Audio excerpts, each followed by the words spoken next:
મિત્રો, આજના માણસની સૌથી મોટી બેકારી શું છે ખબર છે? ધ્યાનનો તૂટેલો થ્રેડ.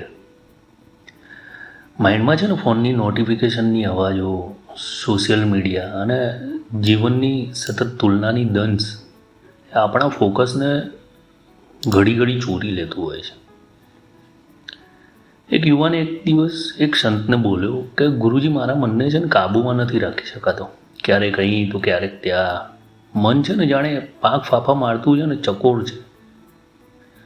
તો સંતે આંખ બંધ કરીને શાંતિથી કહ્યું કે મન છે ને બેચેન નથી, પણ તમે રોજે રોજ તેને ચિંતાનો ચારો ખવડાવો.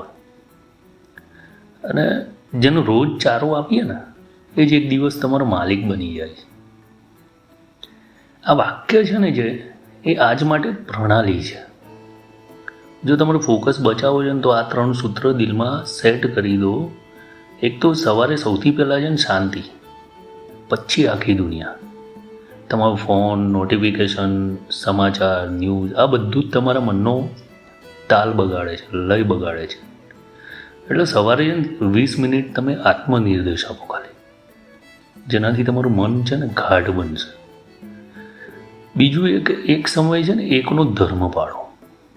વખતને ખેંચવા કરતાં વખતને સન્માન આપતા શીખો. જે એક કામ સાથે ન્યાય કરે છે ને દુનિયા, ભગવાન તેના હાથમાં છે ને સફળતા આપી દે છે. અને ત્રીજું એ કે ડિજિટલ વ્રત કરો.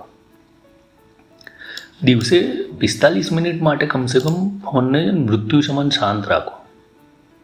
અને એ ક્ષણે તમે અનુભવશો કે તમારી મન છે ને તમારી શક્તિ છે ને પાછી ભેગી કરતું એવું લાગશે. એટલે ફોકસ એટલે ભાગ્યને લગતી કલમ છે.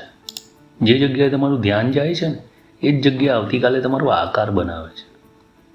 તો પોતાને આજે એક જ વચન આપો કે મન છે ને એ મારું છે, દુનિયાનું નથી.